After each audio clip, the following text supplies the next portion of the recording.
Whoa. What's up, everyone? Welcome back to the Mental Mobility Podcast, episode number 183. We're going to go DBT for life, dialectical behavioral therapy. I use this to help me out. There's many different things you can use, but um, we're just going to go through the deck because it's the one thing that I use for my bipolar, for my depression, for my anxiety, and it really does help because we can read books all day long, right? We can go out and buy these programs online and you can go to a therapist and they'll give you some. I feel like that's probably the best way to start using it.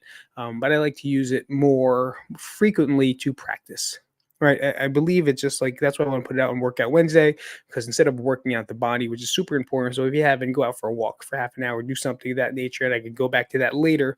But for the most part, you got to exercise your mind, right? We have to practice what it is we do. You have to practice what it is you're going to do in prevention of something that's going to happen, right? And we can't, I got no brain today. We can't predict how we're going to feel. We can't predict what's going to happen. We can't predict scenarios that are going to happen in our lives. And that's a loss of control. And if you're here and if you haven't listened to the last episode, go back to the last episode. I talked about how I learned to let go of my control and surrender to life's happenings, because after a while, man, you just get fucking tired. Like you get tired of doing it, and you have to just give up and say, I got to do what's best for me in order to be XYZ, right? I got to do what's best for me in order to be XYZ. And that's something I completely just made up, and it kind of makes sense, because I got to do the best for me, right? In order to be XYZ, the best dad in the world, the best husband in the world, the best trainer in the world, the best person in the world. Right? I have to do these things. And there's to be times where you're not going to be able to do it because you can't think straight. We can't handle what's happening to us. We can't handle our anger. We can't handle our emotions. We can't suck it up. We can't stop being a pea. We can't stop crying. We can't understand why we're happy. There's so many different factors that I'm sure go through. And what's funny is I saw a quick video to kind of explain ADHD from a normal person's mind. And for me, I feel like it's a very exceptional, expational, good word, model for me and my wife, right? Because my wife is very linear. She's very direct. I call her literal Nat.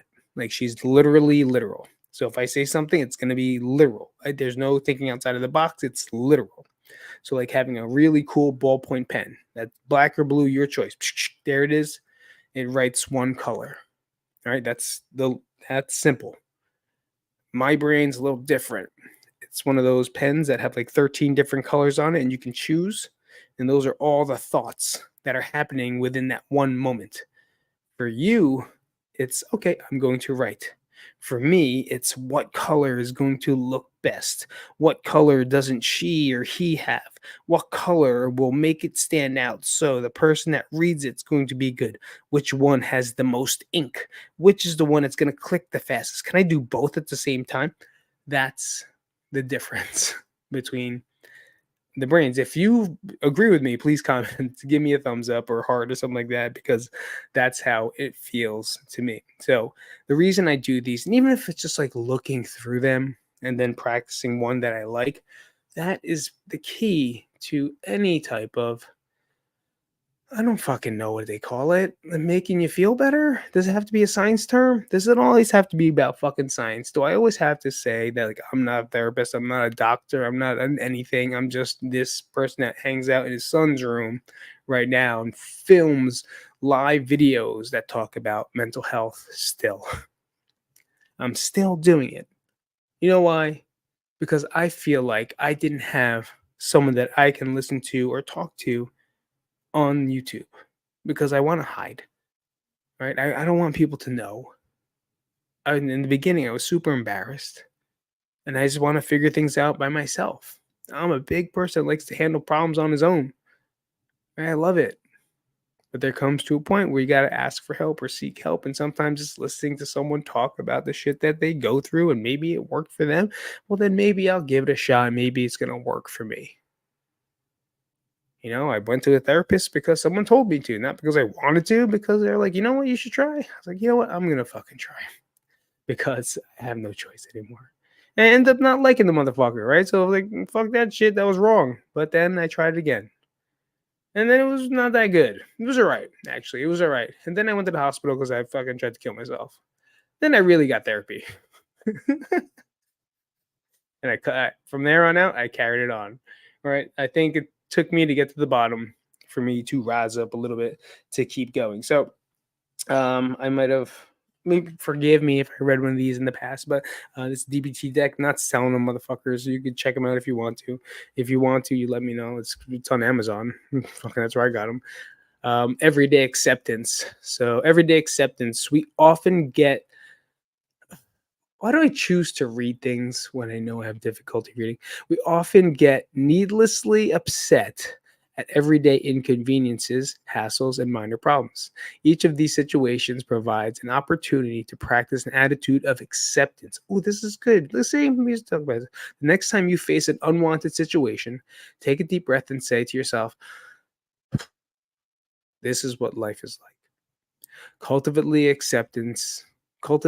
acceptance every day and notice the difference it makes in your life. This is exactly what we talked about in the last episode. It's just like, you know what? It's fucking tough. Life is tough. And right now is hard.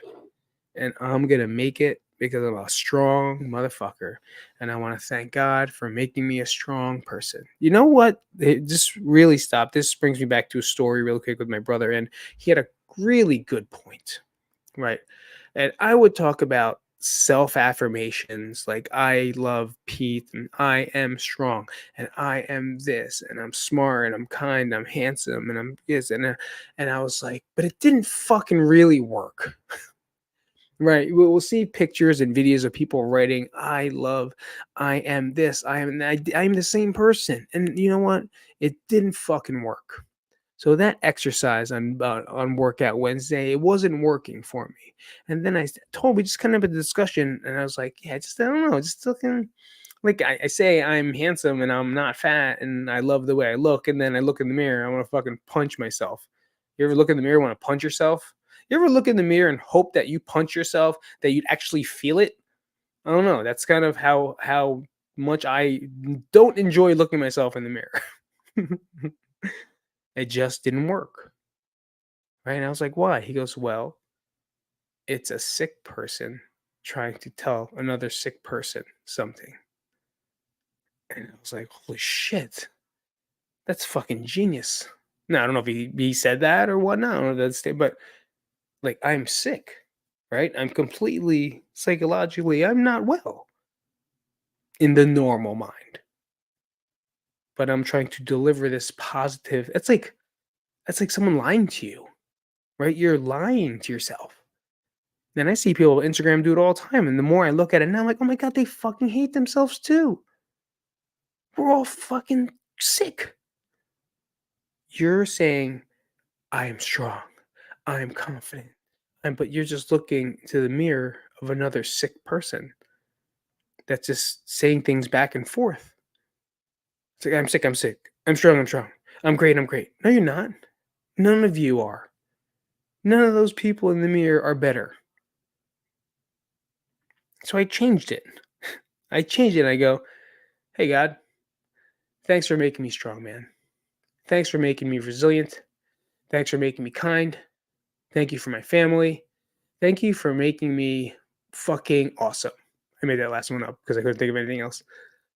But like, I feel a different energy when I say it that way than when I do a fucking list. Like, what am I going shopping? I need apples and oranges and there's some butter, and then I need a bag of rice and I need some dry cleaner. Like, that's a list of fake things, of things that I want to believe to myself, rather than I'm just gonna thank a person and be grateful for the things that they have made me. And it fucking works, by the way. It works. For me, it works. May not work for you. I don't know you. We don't know each other. We just know the interweb and Wi-Fi. So I'm gonna burp. Radical acceptance. This is the hardest thing ever in DBT. And I've been doing a lot of. Okay, let's talk about this. Radical. Did I take a shot? What are you drinking? Radical acceptance is very difficult. Why? Because you have to let go of yourself. You have to accept radically of situations that you may not want to surrender to.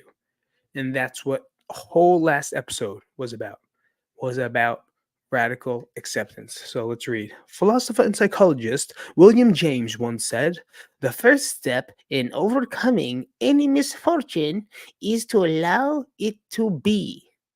Again, the first step in overcoming any misfortune is to allow it to be. I wonder if William James actually sounded like that. Acceptance is not saying what happened is okay. The acceptance is not giving up or giving in. Acceptance is acknowledging reality so you can marshal your psychological and emotional resources to move forward and heal. Learning to accept reality and then using your skills to be effective as possible is the path forward and way to end suffering. Spend the next few minutes contemplating the role of acceptance in your life. Give up the shit that is bothering you. If it's bothering you, try to find truth of why. And then when that why hits, just say, fuck yeah, that's why. I drink too much because I have a drinking problem. I'm not an alcoholic, maybe. Maybe you are. If you're there, accept the fact you are. Now, how do you move forward? I have depression. I'm depressed. I don't know what to do with myself. Okay, good. So, how do I find help? And just let go of that whole loss of control and allow someone else to help you gain your control back. Fucking give up, guys. Give up the fucking ego. Give up the thoughts that make you go crazy every single day. Give up the person that you think you are. And I think you'll find something a little lighter on the other side. See you guys later. Thanks for coming out. Mental Mobility Podcast. Subscribe, and subscribe.